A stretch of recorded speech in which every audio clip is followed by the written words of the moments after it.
Yo, what's up? We are now at Unity Dar, but we are not charging at those chargers because of the circumstances.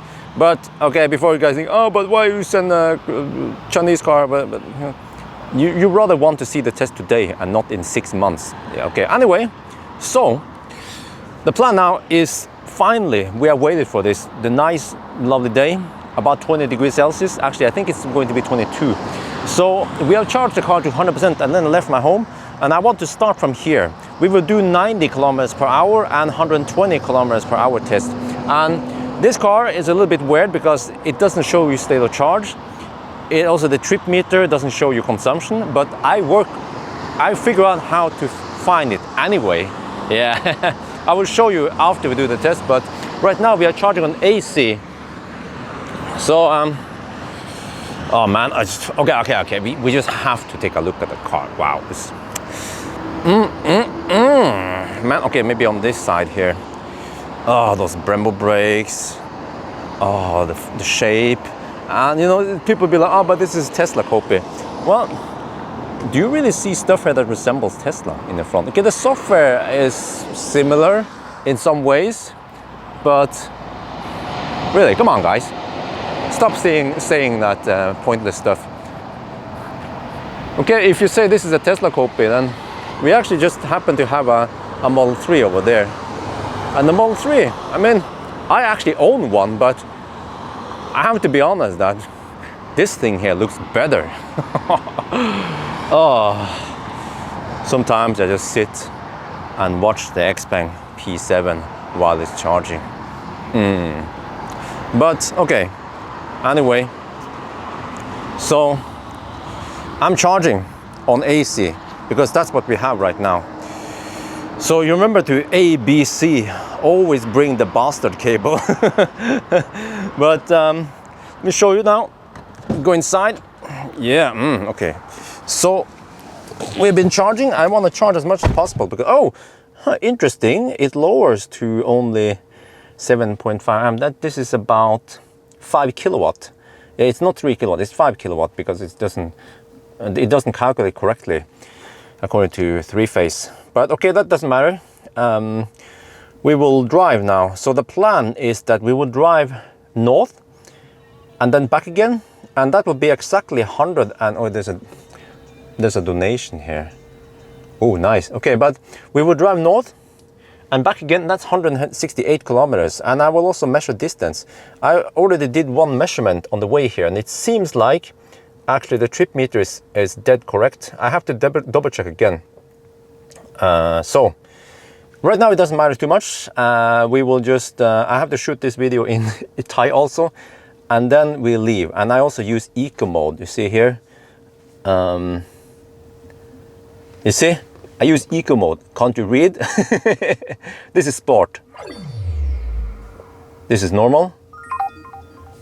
And eco mode. Yeah, so off we go then. Well, just when we were about to leave, then the big rain came. And you see, suddenly now the road is wet. So this will actually increase the consumption a little bit. I don't know how long this stretch it. It's probably just local rain. I didn't even know it was supposed to rain today. It was supposed to be sunny. Look at this. That's a lot of rain. But I noticed something weird. You know, we were sitting at 449 kilometers for a long time, and we are getting 5 kilowatt right now, not 3.1 because of, yeah. But this is weird. It seems like they are hiding some capacity past 90%. This is more than 90% right now. So ideally I actually want to charge to 100% and then drive it down to almost zero and then see how many kilometers we actually get out of it. But we just have to, because of the circumstances, we can't do that. So we just have to estimate based on it. But wow, what? Huh? We are on the move now. Nice weather today. Oh yeah, as forecasted. So there was a little bit of wet road in the very beginning, but that's no big deal. It was more or less insignificant. So the stats so far, well, we have to see, by the way. I get the impression that they hid some hidden capacity in the bottom, I mean in the top. When you charge past 90%, it seems like they did something weird there. But okay, whatever. So far it looks really good. Yeah, I'm not sure what else to say. So again, I have to drive manually, and I have to cruise at 93 roughly. But we can see the average speed here. Usually it will hover around 88, 89 kilometers per hour, including the turnaround points.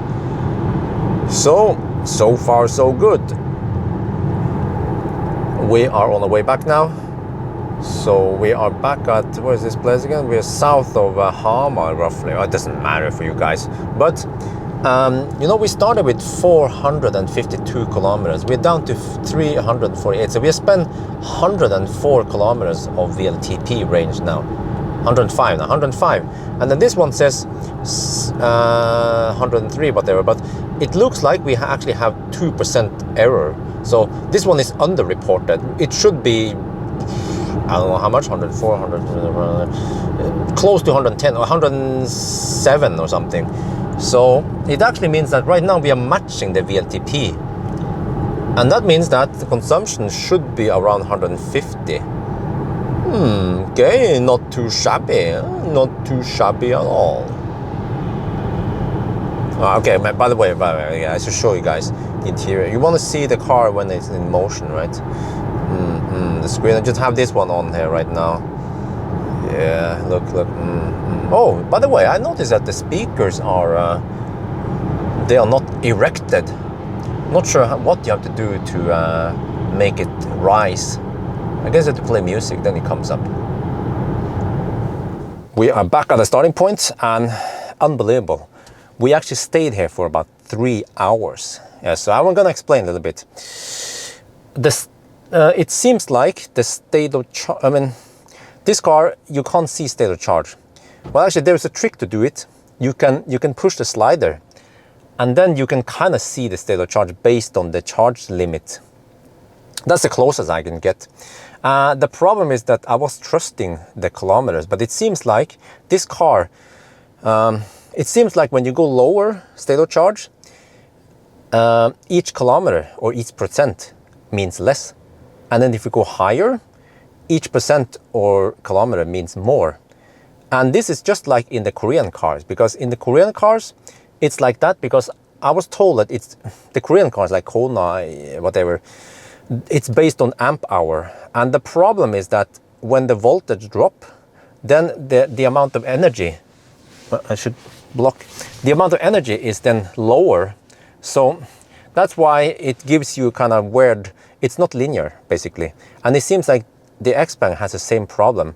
The scale, the kilometer scale is the same every time. If you charge to 90%, you will get 430 kilometers, but the scale is not linear. It hasn't been normalized. So that's why I was trusting on 148 watt-hour per kilometer, but I couldn't trust it anymore. So what we did was we stayed here for almost 3 hours, and we charged the car back to the same kilometer, and we look at the percentage, and it looks like we had that one when we started. And the charger doesn't lie. So the charger said that it delivered 28 kilowatt hour. We count 10% charging loss in everything, cable, whatever, charger. And then we divide it by the distance because we know the distance. That's for sure. And now we ended up with 150 watt hour per kilometer. So 150 watt hour per kilometer going 90 is actually really good. It's better than Taycan. Not as good as Model S Raven. It seems to be the same as the Model S pre-Raven, but it can't beat Model 3. Model 3 would average about 130, about 130 something. So, okay. And you see, because we don't know, we can't trust the kilometer or state of charge. What we're going to do now is that I will drive the high-speed test 120 kilometers per hour. I will drive shorter distance, 135 kilometers. I think that should be good enough. And then we come back here, and hopefully we end up with the exact same amount of energy that we did in the high and the low speed test, if you understand what I mean. We will spend 28 kilowatt hours. We end up at 287 kilometers like we did in the previous run. And then we will know what the consumption is. Yeah, I don't know if you guys follow me, but I'm gonna take a summary after we come back here anyway. We are on the run now. Time is 8:30. Wow, this has taken a long time, man. So right now we have to try to cruise at 123 on the speedometer without cruise control still.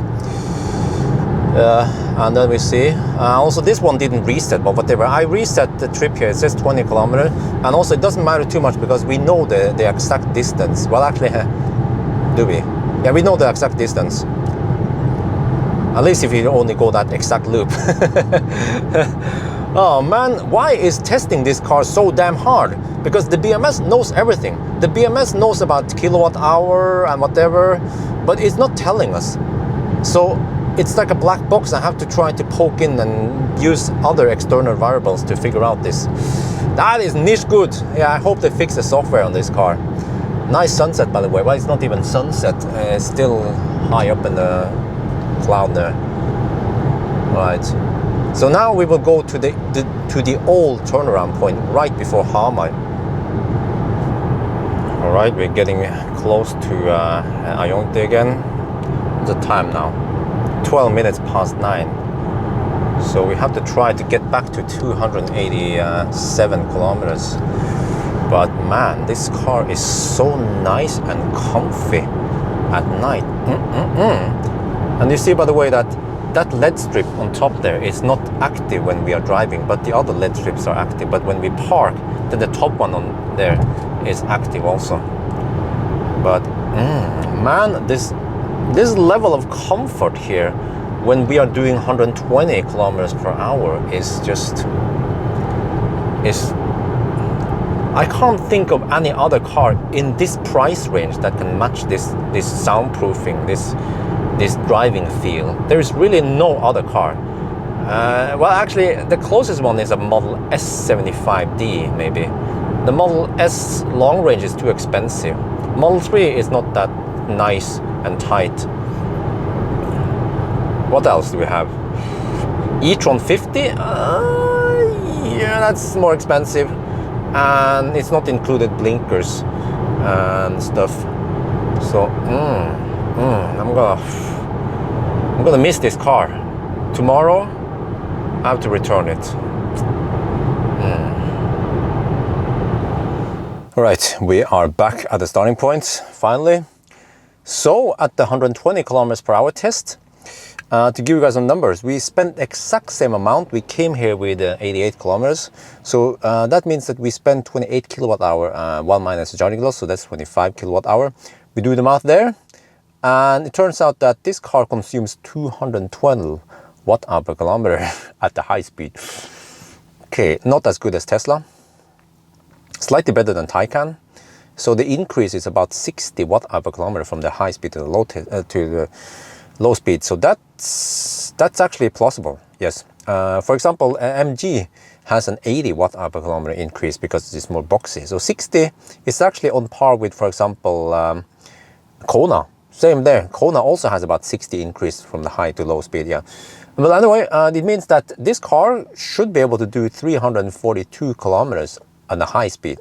That's actually pretty good. Yeah. Not many cars can match that kind of speed, I think.